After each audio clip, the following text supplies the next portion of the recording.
Halo, assalamualaikum warahmatullahi wabarakatuh. Kembali lagi di Kang Firman Kimia Channel. Semoga kalian semua tetap dalam kondisi yang sehat dan tetap semangat ya. Oke, di sesi yang keempat ini adalah sesi penutup dan sesi terakhir ya. Pada kesempatan sebelumnya kita sudah membahas tentang analisis soal UN Kimia SMA, SMK, kemudian kita sudah membahas tentang pembelajaran HOTS. Dan pada sesi yang tiga kemarin, kita sudah membahas tentang penyusunan rencana pelaksanaan pembelajaran berdasarkan peraturan menteri yang terbaru. Nah, pada kesempatan yang ketiga ini, kita akan mempelajari tentang best practice. Apa sih best practice itu? Ya, kalau dilihat dari kalimatnya ini kan best itu terbaik, practice itu artinya pengalaman terbaik ya. Jadi, kita di sesi ini dituntut untuk membuat suatu laporan berkaitan dengan pengalaman terbaik mengajar kita. Ya, berkaitan dengan pembelajaran, penyelesaian masalah. Jadi ada masalah, kemudian kita selesaikan, kemudian kita berinovasi apa. Pastinya Bapak Ibu guru sekalian pastinya punya pengalaman terbaiknya. Dan itu paling berkesan dan dapat dilakukan secara berkesinambungan dan dapat ditularkan ke teman-teman yang lain. Nah, melalui apa? Maka kita buat laporan best practice itu. Ini sebenarnya juga baru buat saya, karena sebelumnya saya juga tidak pernah buat laporan best practice. Tapi pada kesempatan kali ini, untuk berkesempatan untuk menyusun suatu laporan best practice tentang apa saja yang berkaitan dengan pembelajaran yang telah Bapak Ibu lakukan. Oke, kita langsung saja nih, nanti ada 3 materi ya, best practice, indikator best practice, kemudian metode best practice. Kita masuk dulu ke laporan best practice. Pengantarnya bahwa saudara akan mempelajari tentang penyusunan laporan best practice. Laporan ini merupakan pengalaman saudara mengimplementasikan materi kimia melalui praktek pembelajaran berorientasi HOTS di kelas bersama peserta didik. Nantinya sih bebas, tentang yang intinya adalah tentang pembelajaran yang pernah saudara lakukan. Apa sih yang paling menarik, apa sih yang paling berkesan, apa sih yang bisa menyelesaikan suatu masalah, entah itu modelnya, entah itu penataan kelasnya, entah itu pembuatan suasana kelas yang nyaman, atau apapun itu boleh disampaikan di sini. Untuk menyusun laporan best practice ini dapat mengidentifikasikan kegiatan yang telah dilakukan pada saat mempelajari, mendesain, dan mengimplementasikan pembelajaran berorientasi HOTS. Selamat merefleksikan. Jadi ini sebagai kegiatan refleksi juga sih, kita pernah melakukan apa, terus dampaknya bagaimana, bisa dilakukan berkelanjutan. Nah, itu bisa kita tampilkan di sini. Oke, arti best practice sendiri nih, menurut Olson adalah suatu metode yang telah dipertimbangkan sebagai metode yang unggul dibandingkan dengan metode-metode lainnya.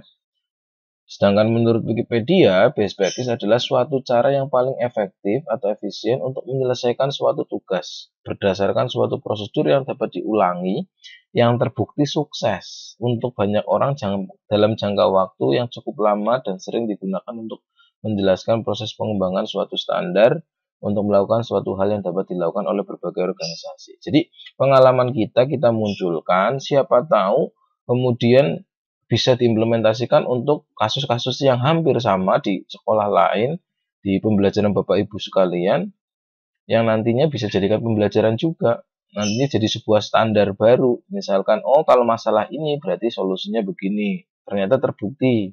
Nah, itu bisa jadikan pengalaman. Pengalamannya ini best practice merupakan pengalaman terbaik mengenai keberhasilan seseorang dalam memecahkan masalah ketika melaksanakan tugas. Ini yang penting, kata kuncinya di sini ya. Dan best practice ini tidak selalu merupakan langkah besar atau revolusioner. Ini jangan berpikir harus sesuatu yang wah, itu enggak. Misalnya begini, ada masalah tentang kebosanan siswa dalam kelas. Misal dengan kita merubah kursinya dipindah A jadi B jadi C misalnya seperti itu. Dan ternyata itu berdampak pada proses pembelajarannya. Itu boleh kita jadikan best practice. Artinya itu kan ada masalah, berdampak langsung, hal yang sederhana, boleh. Ya. Dan kita lanjutkan. Ini kita isi dulu. Menurut Wikipedia, best practice adalah cara efektif untuk menyelesaikan suatu tugas berdasarkan suatu berdasarkan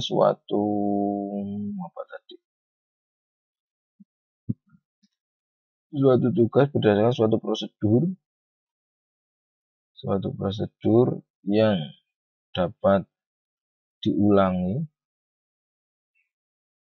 ya, yang telah terbukti sukses untuk banyak orang, ya. Prosedur yang dapat diulangi terbukti sukses untuk banyak orang dalam jangka waktu yang cukup lama dan sering digunakan. Suatu cara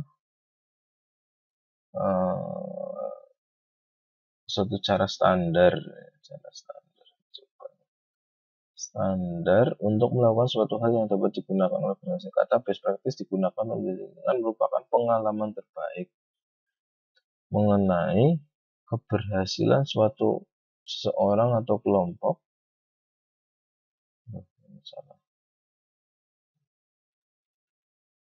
dalam memecahkan suatu masalah ketika melaksanakan tugas. Khususnya untuk guru berarti permasalahan pembelajaran. Oke, ini kalau kita cek, nah benar kan? Ini hanya ngepas KSNC ya tadi yang sudah dibaca. Nah, kita lanjutkan. Ciri-ciri best practice. Yang pertama adalah mengembangkan cara baru dan inovatif dalam pengembangan serta memecahkan masalah dalam dunia pendidikan, khususnya dalam pembelajaran. Artinya kita membuat inovasi baru, hasilnya bagus, bisa kita jadikan best practice. Membuat sebuah perubahan perbedaan yang sering dikatakan hasilnya luar biasa. Nah, ini perubahan kecil apapun kalau hasilnya luar biasa bisa kita jadikan best practice. Mampu mengatasi persoalan. Nah, intinya adalah mengatasi persoalan atau permasalahan yang berlangsung secara berkelanjutan. Jadi enggak pada saat itu tak. Jadi artinya masalah satu dicoba, besoknya berhasil, besoknya kita coba lagi dan berhasil, itu bisa dijadikan best practice. Mampu menjadi model atau inspirasi, ya tujuannya adalah kita menginspirasi para rekan-rekan yang lain ataupun para pejabat ataupun sekolah dan lain-lain. Metode yang digunakan bersifat ekonomis dan efisien. Nah, ini artinya ekonomis dan efisien. Dengan memanfaatkan sesuatu yang sudah ada di situ, ternyata kita bisa memecahkan suatu masalah. Itu bagus sekali ya. Ini sulit diisi, apa ini berarti? Ciri keberhasilan, artinya berarti ini ya, mampu mengatasi persoalan tersebut secara berkelanjutan, ya kan, harus berkelanjutan. Kemudian tahapan best practice, salah satu tahapan penting dalam agar pembelajaran dapat menjadi salah satu best practice yaitu evaluasi diri, ya. Jadi sebelum kita menyusun, silakan kalian mengevaluasi diri kalian sendiri atau merefleksi tepatnya ya. Merenung mana yang sekiranya itu paling berkesan buat kalian dan apa sih yang bisa di-sharekan kepada teman-teman yang lain untuk dijadikan best practice. Evaluasi terhadap cara strategi yang telah dilaksanakan. Jadi caranya gimana, hasilnya bagaimana, dan apabila memungkinkan evaluasi dampaknya bagaimana. Nah, ini kan pasti ada hal yang bisa dijadikan. Itu poin 3 itu harus dijadikan acuan ketika kita akan mengambil apa sih yang bakal diangkat menjadi best practice. Karena saya rasa banyak sekali. Cuma apakah kemudian bisa dimunculkan di best practice ya tergantung dari Bapak Ibu guru sekalian ya, mana yang paling menurut Bapak Ibu mana yang paling berdampak. Jadi tidak ada benar, tidak ada salah. Pokoknya ini adalah pengalaman Bapak Ibu semuanya. Sistematikanya adalah ini kurang lebihnya hampir sama seperti laporan penelitian biasa, ada daftar isi, lembar judul, biodata. Kemudian isinya itu ada bab 1 pendahuluan, latar belakang, jenis kegiatan, manfaat. Kemudian pelaksanaan kegiatannya itu di mana, modelnya gimana, alat bahannya gimana, waktu dan kegiatan, terus hasilnya seperti apa. Terus yang terakhir adalah simpulan dan rekomendasi. Ya, ini untuk yang materi yang pertama. Sekarang kita lanjut ke materi yang kedua. Apa sih indikator best practice itu? Ya, indikator best practice. Kita masuk. Jadi, kegiatan ini saudara akan memperluas cakrawala mengenai aspek-aspek pendidikan dan pelajaran dapat menjadi sumber best practice. Apa aja ini ya, khususnya adalah pembelajaran sains ini. Best practice bukan berarti beralih dari praktek ke praktek lain dan praktek sebelumnya ditinggalkan sama sekali. Tidak harus kita meninggalkan sesuatu yang sama sekali. Jadi kalau misalnya ada anggapan bahwa begini, pembelajaran ceramah tidak efektif, pembelajaran ceramah membosankan. Nah, cara kita untuk membuat biar pembelajaran ceramah itu jadi tidak membosankan bagaimana? Kan kita bisa mengkombinasikan dengan sesuatu yang lain. Ya, jadi ceramah itu kadang juga perlu dibutuhkan untuk proses pembelajaran. Tidak serta-merta misalnya full semuanya diskusi, ya diskusi, tapi sesekali itu pasti disisipi dengan metode ceramah. Nah, dikombinasi dengan sesuatu yang baru, diskusi, praktek, demonstrasi, dan lain-lain. Best practice dapat berupa penambahan berarti kombinasi dari daftar pilihan yang telah ada, dikombinasikan dengan pilihan ada, sehingga memungkinkan menjadi alternatif dari pilihan kegiatan lebih banyak, menciptakan keseimbangan yang lebih kompleks. Misalnya ini, pembelajaran ceramah tidak dihilangkan sama sekali, menjadi lebih sedikit dari yang lain dengan alternatif pilihan. Nah, artinya ceramahnya nggak dia dihilangkan, tapi diatur biar lebih sedikit, tapi kita lebih banyak dengan mengaktifkan siswa dengan metode yang lain. Wah, ini banyak sekali nih ya. Best practice dapat berasal dari aspek fisik pembelajaran, pengaturan apa ini pengaturan. Ini kita cek dulu aja. Solusi nah ini ya. Best practice dapat berasal dari aspek fisik pembelajaran, pengaturan pembelajaran, dari mulai pengaturan berpusat pada guru, kita rubah menjadi berpusat pada peserta didik. Ini memang yang aturan terbaru pun sudah ditegaskan ya. Harus berpusat pada peserta didik. Misalnya, tempat duduknya dari berderet dibuat klaster dan berpusat, divariasi. Kemudian ruangan kosong tanpa hiasan penuh dikasih dekorasi, kasih karya seni siswa, pajangan buatan siswa, itu akan lebih menarik. Beberapa bahan, buku ajar dan selebaran menjadi benda, buku kumulatif ya. Jadi bisa diisi semacam portofolio ya. Tugas-tugas itu ditampilkan. Oke, kemudian kita lanjutkan ada aspek iklim atau manajemen ruang kelas. Best practice dapat pula berupa perubahan-perubahan. 1. Manajemen dan hukuman dan penghargaan menjadi pesanan yang dikelola dan keterlibatan komunitas peserta didik. Intinya adalah komunitas peserta didik ya, harus terlibat. Guru membuat menegakkan aturan menjadi peserta didik, membantu menetapkan dan menegakkan norma. Siswa diam, tidak bergerak, pasif, terkontrol menjadi ini. Kita merubah dari yang diam, pasif menjadi percakapan, gerakan yang lebih bermakna. Siswa dalam kelompok tetap berdasarkan kemampuan, menjadi pengelompokan fleksibel berdasarkan tugas dan pilihan. Jadi pembuatan kelompoknya pun bisa kita buat lebih fleksibel. Jadwal yang kaku, tidak bervariasi menjadi penggunaan waktu yang dapat diprediksi dan fleksibel dengan aktivitasnya. Ya, kita pinter-pinternya guru dalam memodifikasi ya, di jam-jam atau di waktu-waktu yang sudah ada. Siswa sering memilih topik pertanyaan, buku, topik penulisan, audiensi, dan lain-lain. Siswa menyimpan ini apa nih? Best practice aspek suara dalam keterlibatan siswa. Ini aspek suara, berarti siswanya itu harus banyak bersuara ini ya. Beberapa tema dibangun pertanyaan siswa sendiri. Siswa memikul tanggung jawab, mengambil peran. Jadi intinya benar-benar melibatkan siswa aktif. Jadi biar siswanya itu speak up ya. Oke, kemudian ini best practice aspek kegiatan dan tugas perubahan dari presentase guru dan transmisi materi. Jadi artinya penyampaian guru dirubah, materi menjadi peserta didik secara aktif dan agar peserta didiknya itu lebih aktif dan memahami konsep. Kemudian pengajaran seluruh kelas menjadi pusat dan kelompok kecil. Jadi yang semula kelompoknya besar, buat aja kelompok kecil. Kelompok besar itu maksudnya pembelajaran global satu kelas, ada misalnya 30 anak, ya itu ajar 30 anak namanya kelompok besar. Kita buat dalam kelompok-kelompok kecil yang lebih kooperatif, sehingga kegiatannya nanti lebih beragam. Ya. Guru di depan mengarahkan seluruh siswa menjadi seluruh kelas menjadi guru sulit ditemukan. Nah, ini gimana ini maksudnya?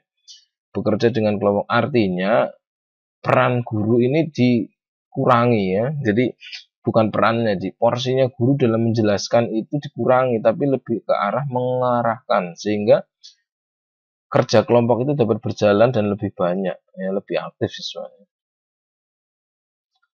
Oke, ini apa ini? Nggak ada jawabannya, dicek dulu aja.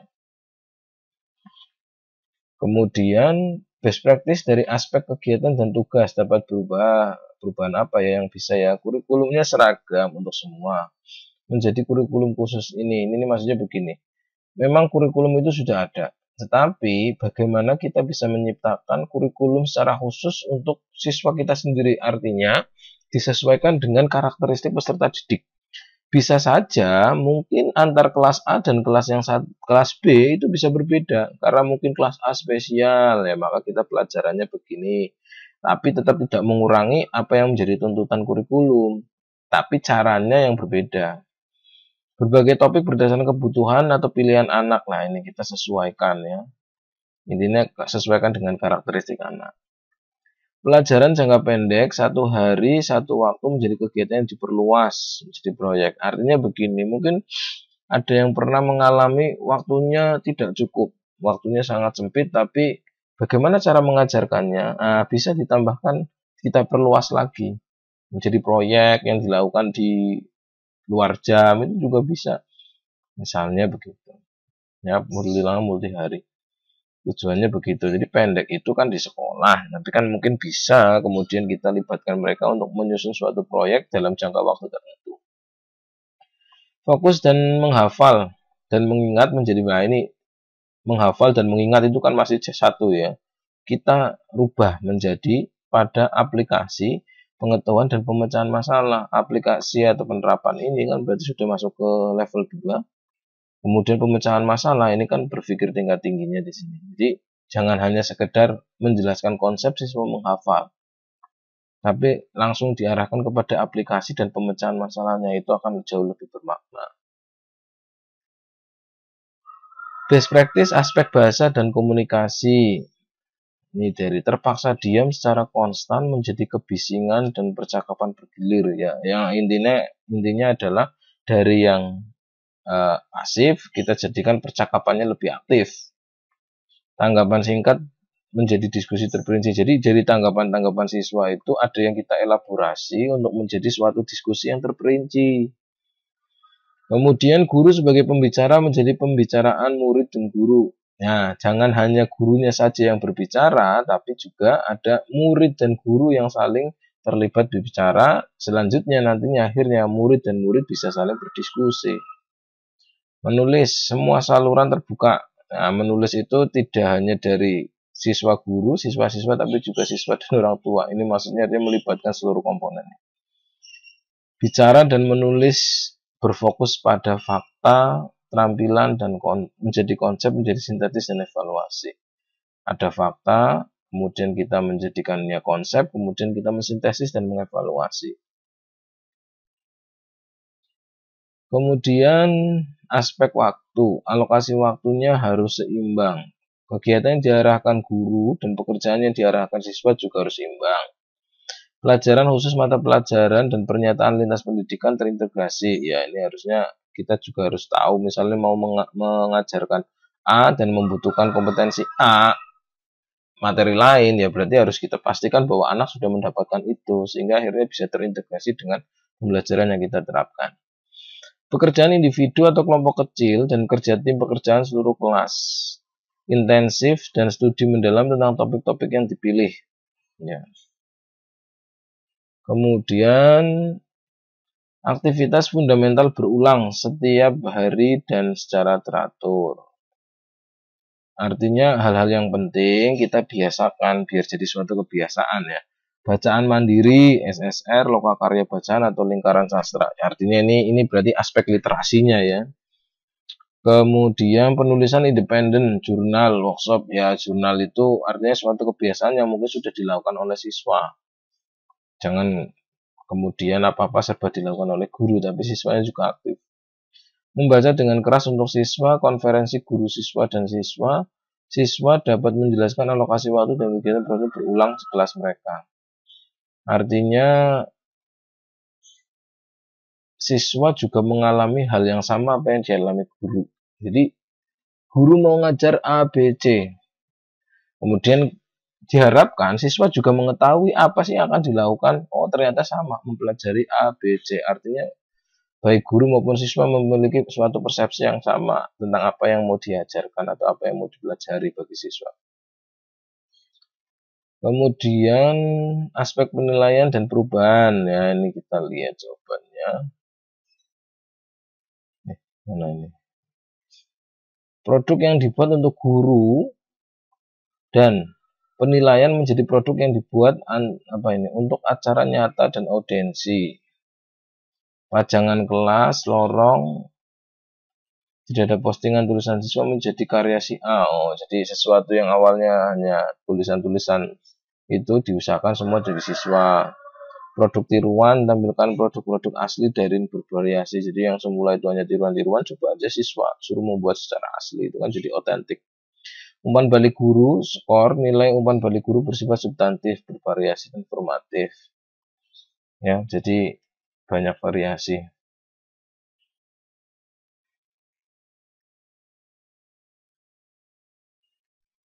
Buku nilai guru menjadi portofolio yang dikelola siswa dengan penilaian konferensi. Semua penilaian oleh guru menjadi penilaian diri, bisa didik, elemen resmi berlanjut pelibatan orang tua. Standar yang ditetapkan selama penilaian standar tersedia di muka berlanjut dengan standar dikembangkan untuk peserta didik. Ya intinya sih peserta didik di sini benar-benar dituntut aktif ya. Ini aspek sikap dan inisiatif guru terhadap siswa. Negatif, menakutkan, menghubung, berjarak menjadi. Nah, pos ini kan yang negatif ini. Kita rubah ini polanya. Ini adalah sederhana, menjadi positif, penuh hormat, menyemangati dan hangat. Ya, awalnya kan menakutkan, killer ini berarti ya. Kemudian menyalahkan siswa menjadi bertukar pikiran dengan siswa. Jadi ketika ada siswa yang salah dalam suatu pembahasan, mungkin bisa dijadikan sebuah ajang untuk diskusi ya. Berpendapat kok salahnya di mana kita bahas bersama. Arahan menjadi konsultatif. Jadi yang semula itu mengarahkan menjadi konsultatif. Konsultatif itu artinya memberikan pertimbangan.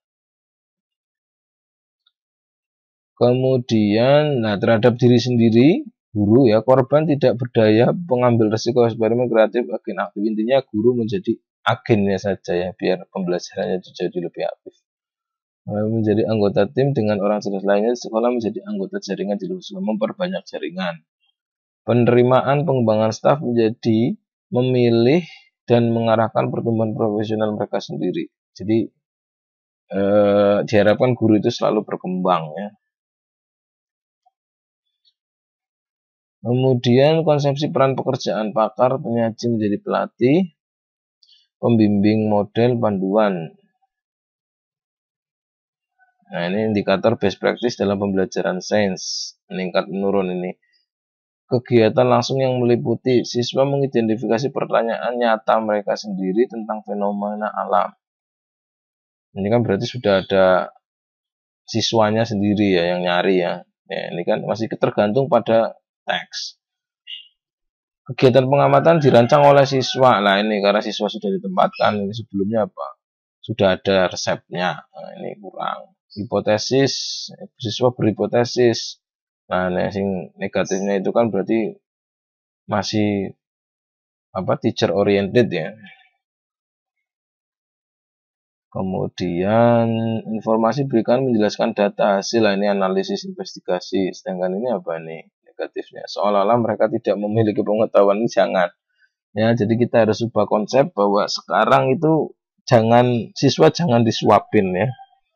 Biarkan siswa menyuapin dirinya sendiri. Terus bagaimana? Ya, kita sediakan bahan ajar yang mungkin sekiranya dapat menunjang itu. Atau segala media atau segala apapun itu yang bisa meningkatkan anak biar bisa belajar sendiri, lebih mandiri. Nah, ini fokus pada konsep mendasari tentang bagaimana fenomena alam dijelaskan. Nah, ini kan masih kalau yang sebelumnya mungkin masih menghafal definisi, ini dikurangi. Ilmu didekati sebagai kumpulan pengetahuan, jangan, tapi justru malah dikritisi ya. Menjadi skeptis bersedia mempertanyakan kepercayaan umum. Ya, ini mungkin hal-hal tertentu ini bisa kita jadikan sebagai apa namanya, rasa ingin tahu siswa, memancing rasa ingin tahu siswa ya.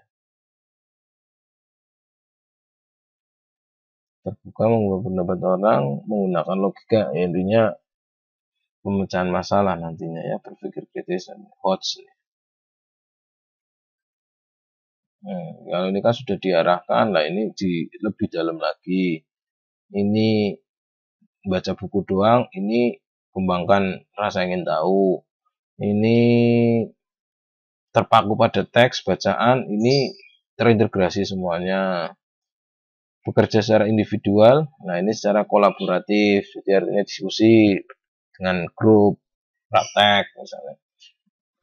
Guru sebagai ahli, jangan, sekarang guru hanya memfasilitasi ya. Pengujian fokuskan hanya menghafal dan detail.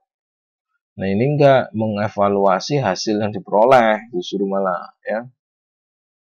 Nah itu adalah indikator best practice. Kita lanjutkan lagi tentang metode best practice.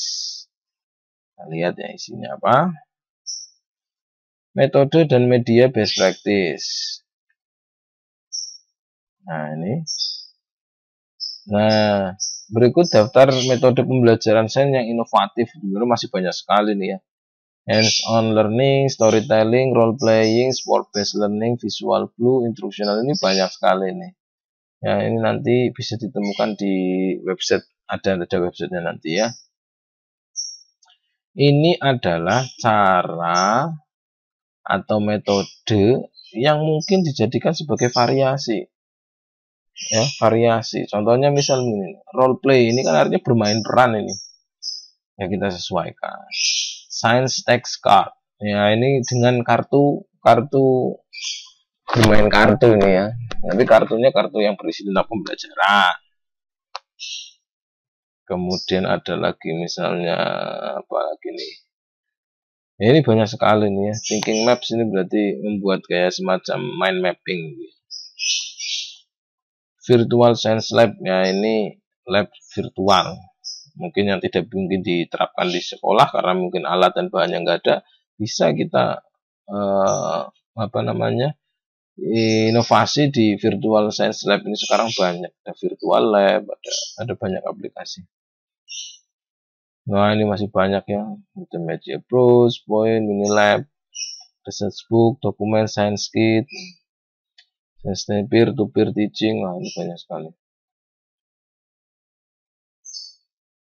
Nah ini sampai 50.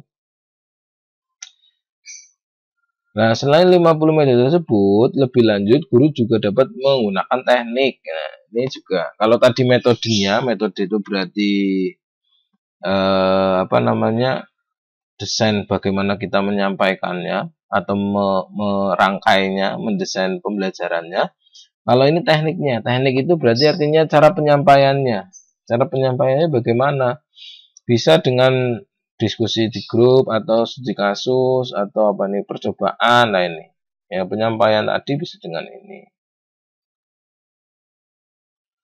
Nah ini ya, untuk mengetahui inovasi pembelajaran yang lebih up to date, ini bisa mencari di sini www.edgisin.in Innovative Science Teaching Method. Jadi semuanya ada di sini semua. Ini kalau teman-teman yang masih skripsian ini ya, ini bisa ini dijadikan bahan rujukan untuk mencari model atau apa yang mungkin bisa diterapkan, kan sukanya begitu biasanya. Saya juga dulu begitu ya. Oke, kemudian media best practice. Dalam hal metode, seperti halnya metode, media juga beragam. Ada yang jelas ada visual, audio visual. Ya, visual ya berarti gambar.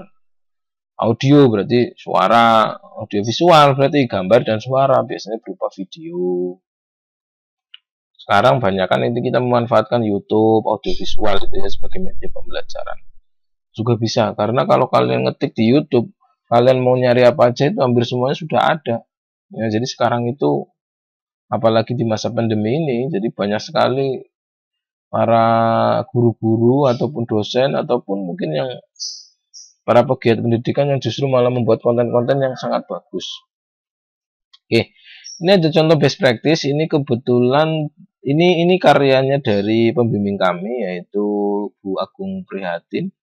Jadi ini ya, pengolahan limbah PCB dengan metode pengendapan. Jadi ini itu di SMK. Ini kalau saya baca isinya itu adalah ada limbah dari multimedia itu.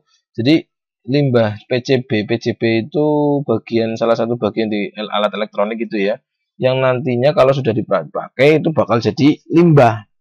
Nah, kemudian bagaimana cara menguraikannya, bagaimana cara tindak lanjutnya untuk mengolah itu, ternyata kemudian dibuat oleh pembimbing kami nih dengan metode pengendapan. Jadi sederhana intinya, logam-logam yang ada di situ intinya dilarutkan, kemudian diendapkan, sehingga nanti jadi larutan baru CU, kalau nggak salah CuSO4 lah, CuSO4 yang nanti dikristalkan, nanti itu bisa digunakan, dijual. Jadi akhirnya satu masalah terselesaikan, bisa dimanfaatkan.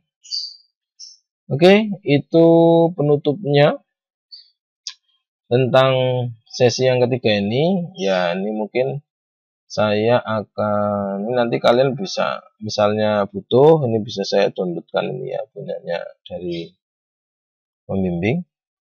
Kemudian kalau saya sendiri, nah, kebetulan kemarin itu saya mengumpulkan tentang pembelajaran proyek pembuatan ini ya, nah ini laporan best practice saya itu tentang ini proyek ini, nah, proyek pembuatan lilin hias aromaterapi pada pembelajaran proses industri kimia dan di kelas 12 kimia industri. Kebetulan saya memegang mata pelajaran proses industri kimia, kelasnya adalah kelas 12. Jadi kelas 12 itu kalau kita bilang itu materinya padat, namun tuntutannya setelah itu langsung ujian. Ini dulu ya, awalnya kan seperti itu waktu masih ada ujian. Jadi kisaran bulan Januari Februari itu udah mulai pemadatan. Nah, tentunya kalau materi terus juga akhirnya siswa bosen. Nah, masalah yang terjadi adalah dalam hal kebosanan itu kemudian apa yang kemudian bisa diterapkan. Sedangkan kalau kita lihat dari materinya, kalau di kimia industri, proses industri kimia, minyak bumi itu justru pembelajarannya itu berkaitan dengan teknik bagaimana cara pengolahan minyak buminya. Artinya kan tidak mungkin dipraktekkan juga di sekolah. Bagaimana cara mempraktekannya? Wong itu semuanya itu secara industrial ya. Jadi ada fraksinasi gitu ya. Itu udah bisa itu secara industri. Kemudian bagaimana caranya? Nah, kemudian di sini saya mencoba untuk membuat suatu proyek dari hasil produk olahan fraksi minyak bumi. Salah satunya adalah parafin. Ini dari awal saya hanya mengkonsep ini, kemudian saya tawarkan ke siswa, kemudian kita berdiskusi. Apa sih yang bisa dibuat? Nah, salah satunya lilin. Lilin seperti apa? Lilin sekarang itu tidak hanya untuk alat penerangan, tapi juga bisa digunakan sebagai hiasan, sebagai aromaterapi. Nah, itu kemudian yang dijadikan kita elaborasi untuk siswa nantinya adalah proyek pembuatan lilis hias aromaterapi. Ini diserahkan ke siswa, mau biatnya seperti apa, semuanya diserahkan siswa. Kita hanya memandu dalam artian ketika ada permasalahan, kemudian memonitor waktu yang harus dipakai itu berapa, jenis kegiatannya, kemudian manfaat kegiatannya. Intinya adalah untuk berbagi ya. Berbagi pengalaman terbaik, siapa tahu Bapak Ibu yang lain juga, oh ternyata bisa coba, cocok ini mungkin. Pelaksanaan kegiatannya ini di kelas 12, kemudian bahan dan materinya. Intinya adalah kita coba mengeksplor bahan dan materinya. Model pembelajarannya kita menggunakan PJBL. Mulai dari sintaknya adalah pertanyaan mendasar, perencanaan proyek, menyusun jadwal, kemudian sampai tahap memonitor siswa dan menguji hasilnya, evaluasi. Oke, mungkin saya akan jelaskan di hasil kegiatannya saja ya. Jadi dari hasil proyek yang telah dilakukan, apa sih yang kita peroleh? Ternyata memang awalnya itu susah itu kalau buat penulis sendiri adalah bagaimana mendesainnya biar siswanya bisa berjalan tanpa harus selalu dipandu. Artinya mereka punya rasa tertantang terlebih dahulu. Ya memang awalnya itu siswa pun menolak ketika saya kasih tugas ini ya.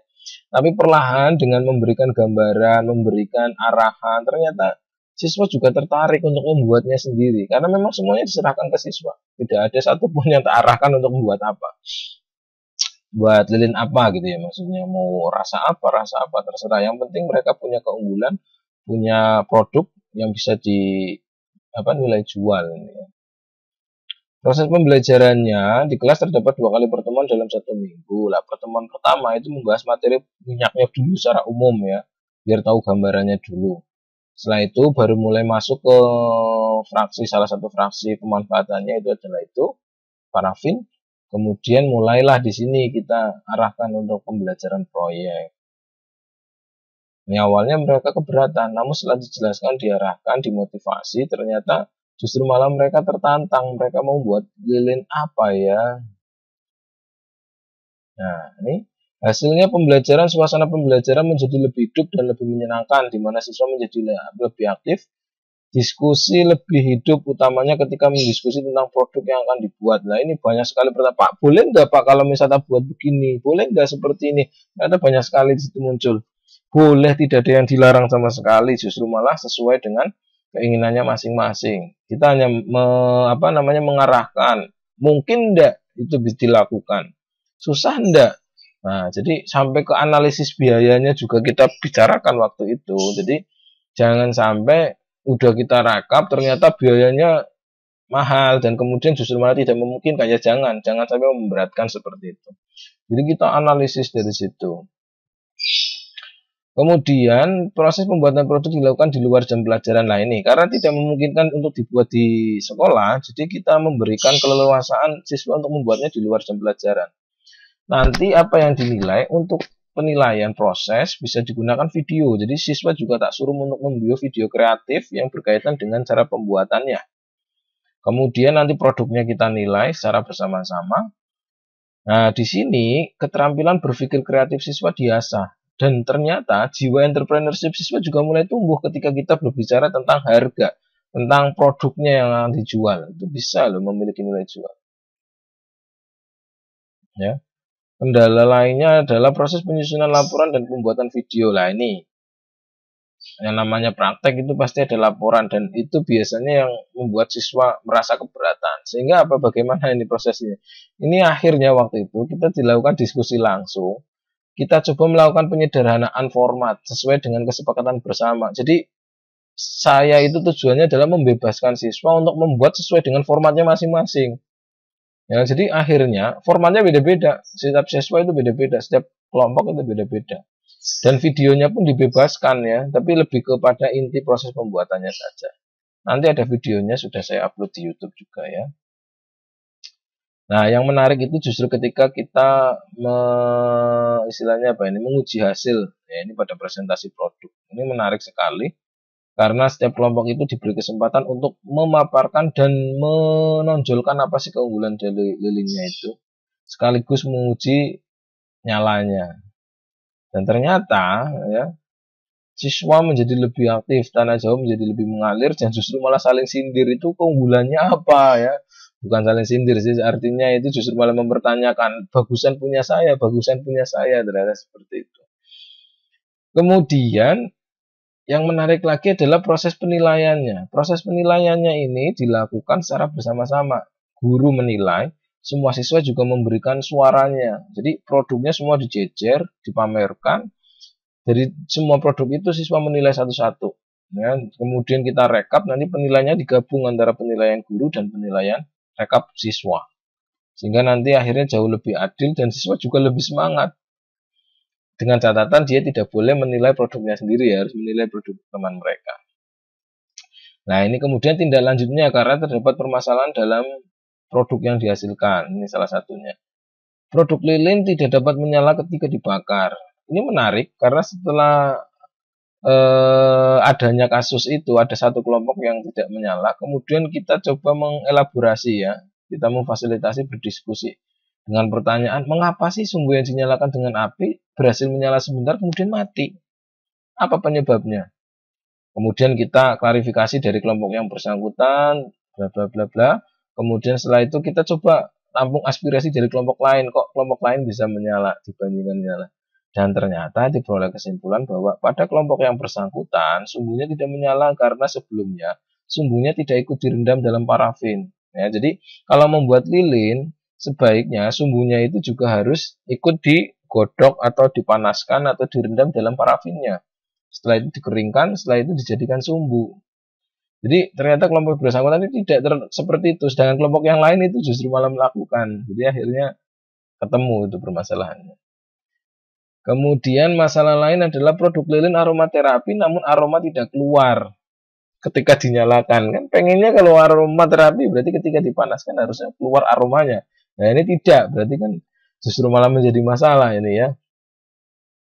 Kemudian dikonfirmasikan bersama, diperoleh bahwa aroma anak memang berbeda-beda. Jadi sumbernya ada yang bibit pewangi asli dari minyak asiri, ada yang asal dari bibit pewangi apa gitu ya.